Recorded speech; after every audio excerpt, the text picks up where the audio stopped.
Baiklah Bapak Ibu Guru, Om Swastiastu. Sebelumnya saya mengucapkan terima kasih banyak kepada Bapak Ibu Guru yang sudah bersedia hadir dalam acara refleksi komunitas belajar di sekolah. Sebelum memulai kegiatan hari ini, marilah kita berdoa untuk agama dan kepercayaan kita masing-masing. Semoga apa yang kita diskusikan hari ini bisa berjalan dengan baik dan lancar. Berdoa menurut agama dan keyakinan masing-masing. Berdoa mulai.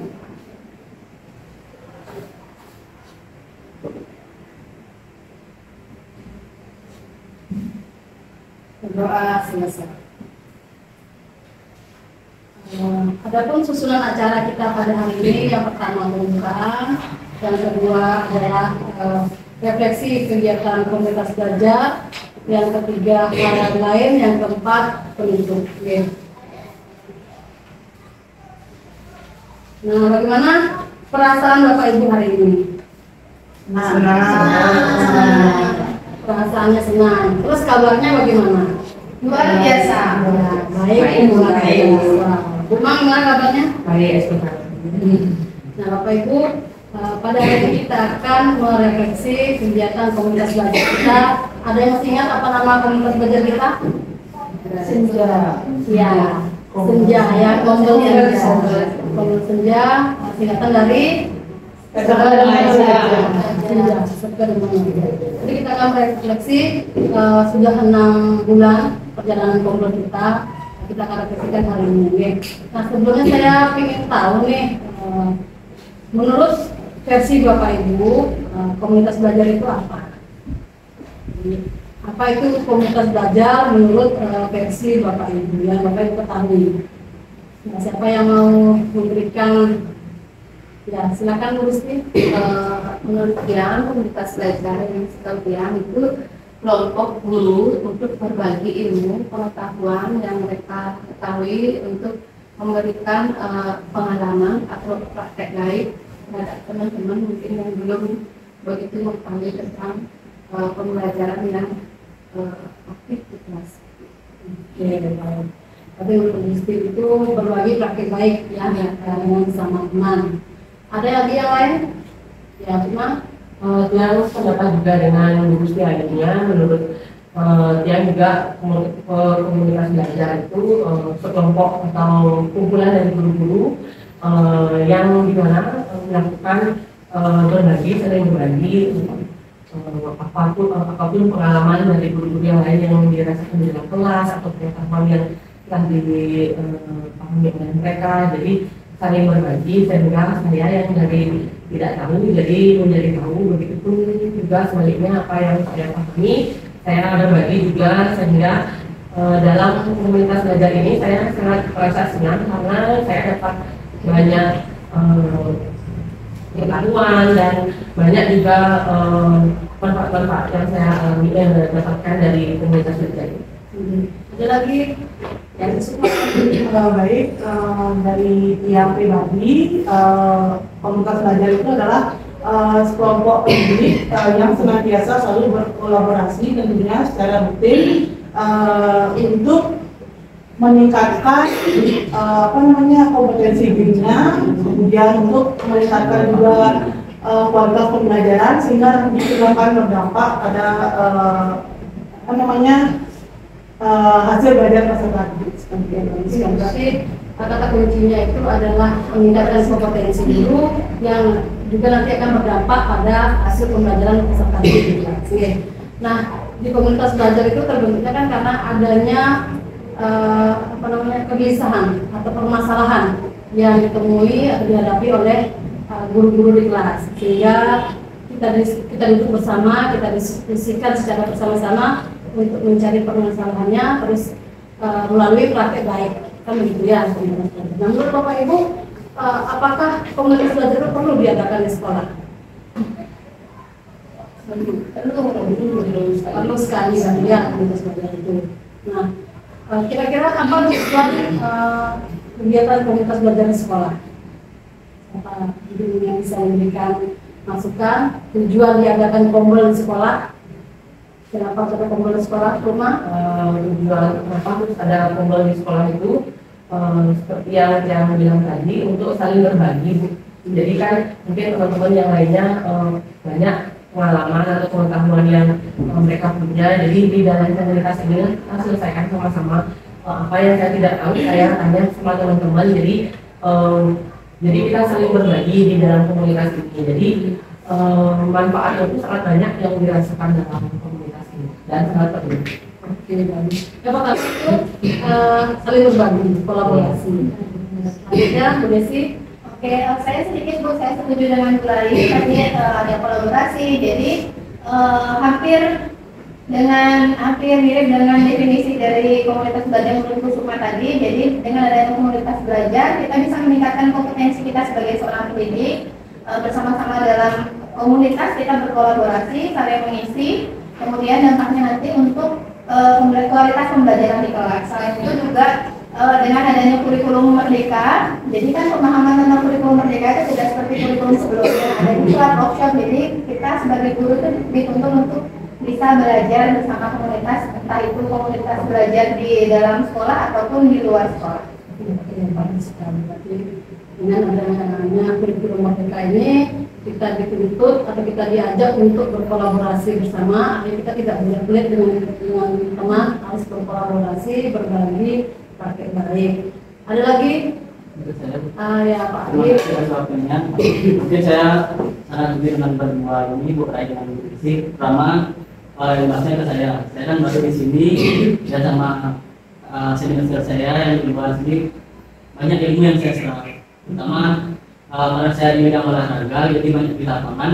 Kan satu saat mungkin nggak pernah kerja, jadi saya belajar sama mereka gimana aspek biking, katanya gimana cara interaksi sama siswa. Pertama kelas 1 kelas 2 kan masih pelajaran dari TK gitu. Jadi saya sangat banyak dapat ilmu dari senior saya di sini.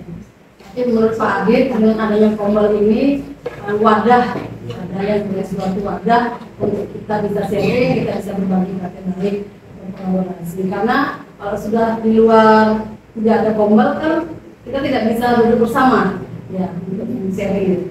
Ya. Ada lagi yang lain? Mungkin ya. Mungkin yang sedikit menambahkan yang sudah disampaikan oleh Bapak Ibu tadi.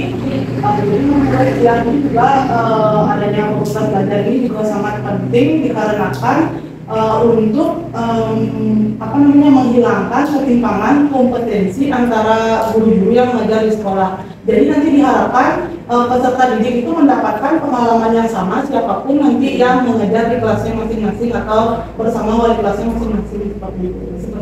Ya, berarti maksudnya di Sukma seandainya di kelas A, umpamanya ke kelas 1 kelas 2 itu pembelajarannya anak-anak kurang menarik, ya, mungkin dari kelas yang lain belajar dari kelas yang lain yang bisa mengadakan games ya seperti itu.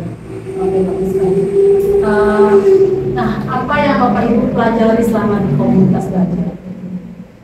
Ya, Bu Sukma, dari apa yang sudah dilaksanakan itu yang pertama kita bersama-sama menyiapkan dan juga menyusun kalau kelas 3 sama kelas 6 itu ada FPP, kemudian kelas 1, 2, 4, dan 5 itu menyusun modul ajar serta tidak itu juga dari modul P5 seperti itu. Membuat FPP, membuat modul ajar, terus membuat modul P5. Ada yang lain, Bude? Membuat di sini cuma hanya bisa membuat modul ajar P5. P5-nya. Oke, Bu Umi. Banyak sekali hal yang kita pelajari kalau dari Ibu, salah satunya kita mempelajari topik-topik yang ada di PMN, kemudian melaksanakan aksi nyata yang akhirnya nanti berdampak pada peserta didik. Ada lagi? Ya, sama seperti yang tadi dikatakan Mbak Umi, dari kegiatan ini yang jadi tahu untuk mengikuti webinar namanya di PMM. Dan selain kita dapat imbas dari kegiatan tersebut, kita juga diuntungkan dengan mendapatkan sertifikat dengan mengirim aksi nyata saya sudah kirim. Kita mendapatkan itu juga bisa kita pakai pedoman untuk naik pangkat dan lain-lain. Selain tidak baik untuk siswanya juga. Kita bisa belajar lewat dari komunitas belajar ini. Tapi di komunitas belajar ini kita banyak sekali dapat ilmunya ya. Bapak Ibu nih ada pengetahuan baru yang tidak kita ketahui. Kan biasanya ada di kelas. Sekarang kita harus belajar mandiri melalui PMM. Jadi ilmu-ilmu baru seperti pembelajaran berdiferensiasi, seperti apa namanya instrumen ya, diskusi positif, terus asesmen, ya itu semua kita dapat pelajari di PMM. Keuntungan yang kita dapatkan adalah kita mendapatkan sertifikat yang bisa kita gunakan untuk naik pangkat. Selain itu juga menambah wawasan kita untuk kita terapkan di kelas kita, sehingga bisa berdampak pada peningkatan hasil belajar peserta didik. Menurut Bapak Ibu sudah efektifkah tombol yang sudah kita laksanakan selama 6 bulan ini, sudah efektifkah menurut Bapak Ibu? Sudah efektifnya. Menurut Bapak Ibu sudah berdampakkah kegiatan tombol kita ini terhadap peningkatan hasil belajar peserta didik? Sudah berdampakkah? Sudah. Berdampaknya kalau dari rentangan 0 sampai 10 dampaknya terhadap peserta didik kita di kelas 8 ya. Kenapa Bapak Ibu bisa? Bapak Ibu bisa mengatakan sudah berdampak dan ada di rentangan 8 terhadap peserta didik. Apa yang tolak ukur yang sehingga Bapak Ibu bisa mengatakan bahwa tombol ini sudah berdampak terhadap peningkatan hasil belajar peserta didik di kelas? Ya, Bu Desi. Jadi sedikit Ibu. Jadi untuk di kelas 6 khususnya sebelum tahun ajaran ini kan kita belum ada tombol ya Bu ya. Jadi saya untuk pertama kali di tahun ini membuat yang namanya kesepakatan kelas. Nah, kesepakatan kelas itu adalah bentuk dari aksi nyata sekaligus hasil dari kita belajar tombol. Di PMM itu ada namanya topik disiplin positif. Jadi dari sana saya mulai mengajak siswa untuk menyepakati aturan selama di kelas. Terbentuklah kesepakatan kelas. Jadi anak-anak dengan adanya kesepakatan kelas itu memiliki semangat yang luar biasa. Setiap belajar itu mereka memang rasa disiplin dalam dirinya muncul. Misalnya pun ada yang melanggar, saya ingatkan lagi tentang kesepakatan kelas yang sudah kami sepakati bersama-sama di kelas. Jadi itu adalah salah satu dampak dari adanya tombol. Kita belajar meningkatkan kompetensi, kemudian wawasan tentang ada loh sebenarnya disiplin positif yang secara tidak langsung mengajarkan anak-anak untuk mengikuti aturan yang mereka sepakati dalam kelas. Itu salah satu contoh saja. Mungkin teman-teman Mungkin ada, sebenarnya banyak. Ya. Saya lihat sudah banyak ada dampaknya. Mungkin tapi masih apa ya? Kalau mau mengutarakan apa ya masih jauh. Padahal sudah ada. Ya. Kayak ini misalnya udah nggak kita itu kan masuk sudah belum kita laksanakannya, padahal misalnya sudah kita ngira tuh belum proses itu. Bapak Ibu merasa nggak dulu pembelajarannya tidak kurang menyenangkan? Nah setelah dengan adanya tombol, ya Bapak Ibu ya belajar berbagi praktik baik, kan sudah mulai dari setiap kelas sudah menerapkan pembelajaran yang menyenangkan. Gitu, ya. Mulai dengan adanya berbagai praktik baik, pembelajaran berdiferensiasi sudah mulai sekarang Bapak Ibu sudah mulai sedikit-sedikit menerapkan pembelajaran berdiferensiasi. Ya, jadi tujuannya dari kegiatan apapun itu semuanya adalah kepada murid dan murid. Ya Bapak Ibu. Nah, apakah ada tantangan atau kendala selama kegiatan tombol yang Bapak Ibu rasakan? Tantangannya adakah? Apa ada kendala selama kegiatan tombol kita laksanakan selama 6 bulan kemarin ini? Tantangannya ada? sedikit untuk tantangan mungkin hanya dari segi waktu ya. Jadi kita kan sudah merencanakan tombol itu setiap hari Sabtu. Jadi kadang hari Sabtu itu kita ada kegiatan di luar, misalnya kemarin ada acara di Gianyar, di alun-alun. Jadi itu mungkin itu saja sih kendalanya. Jadi ada kegiatan di luar jam yang berbenturan sehingga kegiatan tombol tidak bisa berjalan secara efektif. Tapi tetap bisa kita lakukan di hari-hari. Selain hari Sabtu mungkin misalnya selain itu juga kita bisa kumpul di luar seperti itu. Terima kasih Bu. Ada yang lain? Bagi dia tantangan itu karena yang nggak bisa. Kalau dia kan terus artinya ngomong penyampaian dari Bapak Ibu guru yang siap itu aja. Tantangan yang ke IT. Tetap semangat Bude. Yang penting Bude sudah bisa buka, sudah bisa nyela aja. Ya, nanti kan teman-teman kita namanya sini berkolaborasi Bude. Kita kerja bersama-sama. Di Kombol inilah tujuannya kita sama-sama saling berbagi. Jadi kendala yang biasanya adalah waktunya karena biasanya berbenturan. Kita sudah menjadwalkan hari ini, kadang-kadang berbenturan juga dengan Kombol dari bus. Itu yang membuat kadang kegiatan Kombol kita ini kadang tidak terlaksana dengan baik.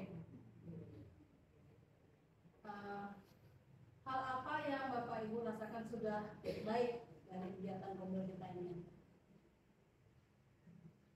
Pak Adit, bagaimana hal yang sudah baik dari kegiatan Kombol kita selama ini?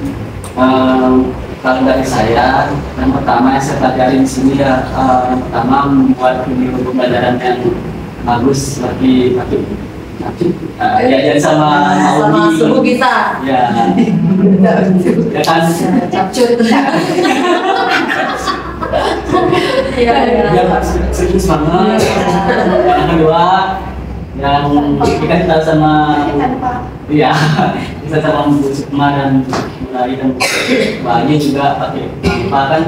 Dan terima kasih juga untuk pemerintah dan support untuk yang sudah bisa yang punya.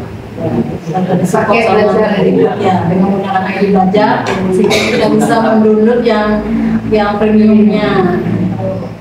Oke, berarti yang sudah baik itu sudah bisa mengedit video dan kita sudah belajar dari pakar telematika kita Bumi, terus sudah bisa membuat media pembelajaran ya. Kalau bisa juga makin semangat untuk membuat seperti kemarin kan. Pas saya juga pertama bisa mungkin sekedar buat, akhirnya makin berdalam juga. Jadi menambah elemen-elemennya dan manfaat itu. Ya, ada lagi yang lain? Ya, dari komunikasi ini saya juga banyak belajar dari teman-teman, belajar membuat LKPD yang menarik. Ya, belajar membuat LKPD itu juga salah satu saya juga dengan Pak Adit, belajar di Canva membuat presentasi yang menarik, kemudian mengedit di sana, belajar membuat LKPD biar yang bagus, gitu, biar anak-anak tertarik belajar. Itu juga saya banyak pelajari dari komunikasi dan pasti. Dan juga kami juga sudah belajar tentang pembuatan asesmen asesmen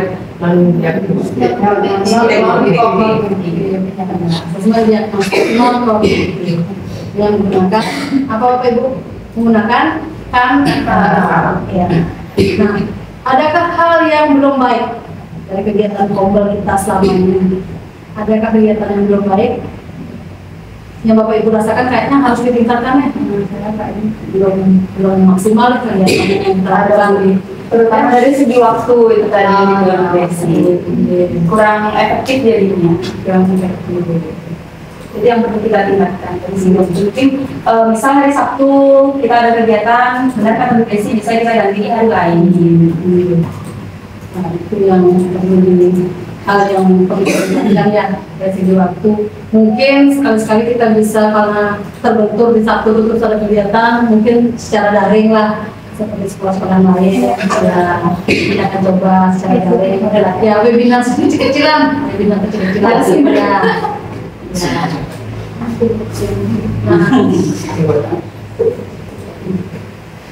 Dari tapi di sekolahnya. Nah, tadi sudah Bapak Ibu bilang kita berada pada rentangan 8. Nah, harapan Bapak Ibu ke depannya kita ada pada rentangan berapa? Artinya Bapak Ibu bisa berada pada rentangan berapa di kegiatan Kombol ini sehingga bisa berdampak pada peserta didik. Kalau saya 9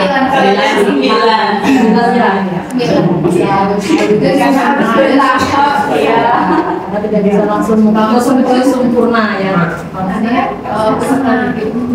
Iya, SDM-nya nggak sama, ya setiap tahun kan tidak sama ya.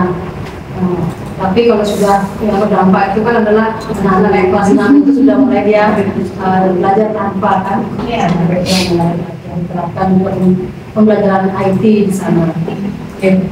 Terus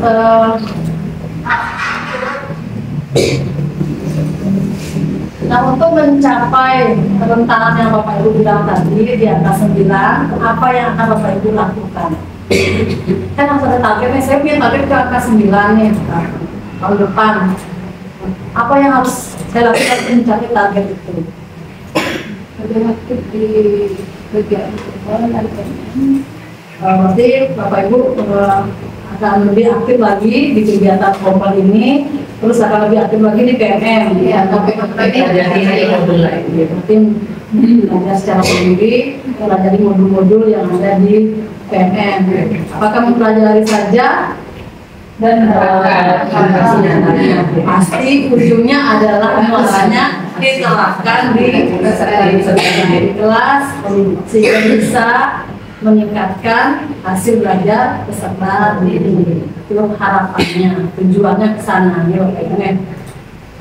Selain mempelajari modul, pelajaran di PNM secara mandiri, lebih aktif di Kombel, ada lagi Kak strateginya nanti? Mengikuti webinar yang berkaitan dengan pendidikan, kan tidak hanya Kombel intern aja, mungkin kita perlu belajar misalnya Kemdikbud membuat webinar, itu sangat penting juga untuk kita ikuti karena kan perlu cari perspektif dari luar juga. Mengikuti kegiatan Kombel Jurus, mengikuti kegiatan Kombel Jurus. Ya, ada lagi? Apakah perlu kita mengundang narasumber lain? Karena ada rencana untuk tahun ini kita akan mengundang salah satu penggerak juga dari kabupaten untuk berbagi ilmunya. Ya, kayak in-house training gitu ya. Kita juga perlu mengundang narasumber yang memang berkompeten di bidangnya untuk memberikan materi tambahan kepada kita. Ya, itu mungkin langkah-langkah yang akan Bapak Ibu lakukan agar mencapai rentanan yang sudah Bapak Ibu tetapkan di rentanan 9. Jadi Bapak Ibu ada lagi untuk refleksi kegiatan Kombel kita. Apakah mungkin harus masih betah dengan suasana seperti ini? Apakah suasananya harus dirubah biar meningkatkan semangat? Kita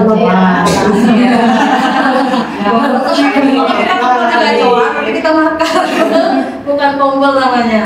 Ya, benar sih Bu, beberapa pendapat dari teman-teman bahwa suasana, padahal kan kalau misalnya anak-anak suka kok kalau misalnya kita ajak belajar di luar, mungkin guru-gurunya juga sekali pengen belajar di luar.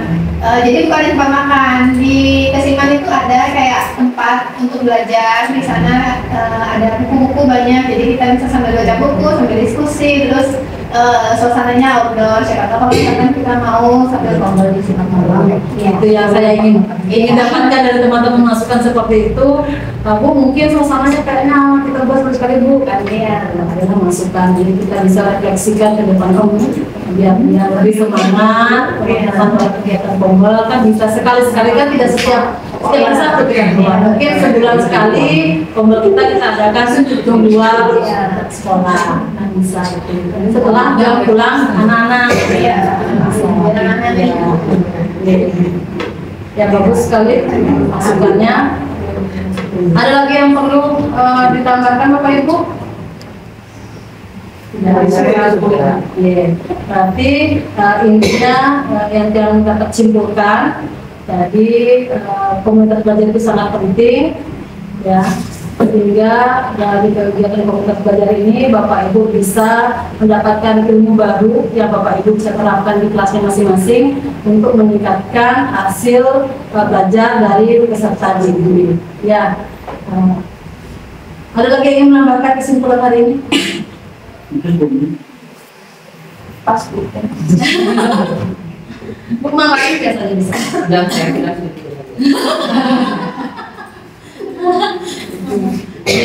dan ingat komitmennya adalah bahwa di tahun depan itu Bapak Ibu punya komitmen untuk berada di level 9, di angka 9, sehingga langkah-langkah yang akan Bapak Ibu lakukan di tahun depan, di tahun ajaran 2024-2025 sudah Bapak Ibu sebutkan tadi, belajar di PMM, terus melalui mengikuti webinar, seperti seminar, kegiatan mengaktifkan kegiatan Kombel, mendatangkan narasumber, semua itu saya harapkan bisa Bapak Ibu tetap jaga komitmennya, bisa dilaksanakan secara maksimal. Apakah Bapak Ibu perlu membutuhkan dukungan? Perlu. Itu saya perlu Pasti ya, dukungan. Ya, yang pertama dari siapa? khususnya dari Ibu kepala sekolah sebagai pembimbing. satu dukungan dari kepala sekolah, yang kedua otomatis pasti pandana. Iya, dana bos. Danaan karena mengundang narasumber kan juga kita beda. Ketiga dari teman-teman kasih jawaban. Keempat sarana dan prasarana seperti wifi. Kalau wifi tidak ada, kita tidak bisa jadi itu adalah hak yang akan mendukung nanti. Saya Bapak Ibu harapkan bisa mendukung kegiatan Kombel Bapak ini. Jadi komitmennya ini kapan akan Bapak Ibu laksanakan? Ya, mulai tanggal jalan baru. Jadi diharapkan tetap dijaga komitmennya. Nah, untuk program di tahun ajaran baru, tahun Kombel di tahun ajaran baru tahun 2024-2025 itu kita lihat di kalendernya.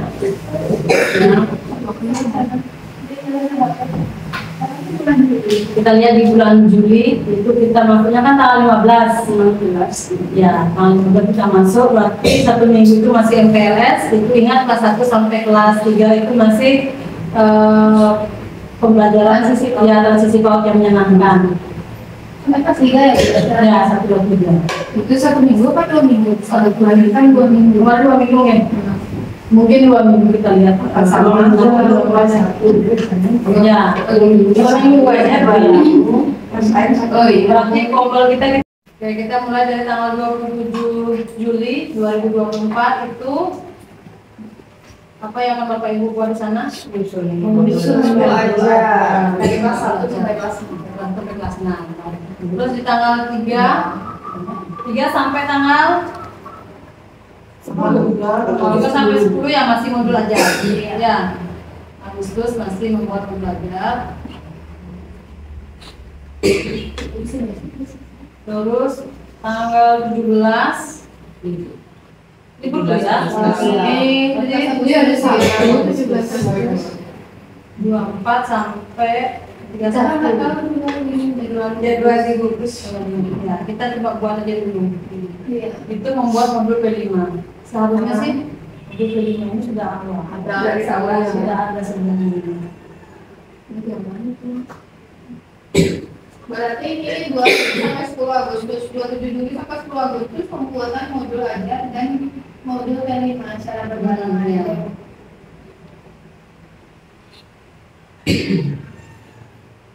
Di 24 sampai 24 di PM aja ya. Iya.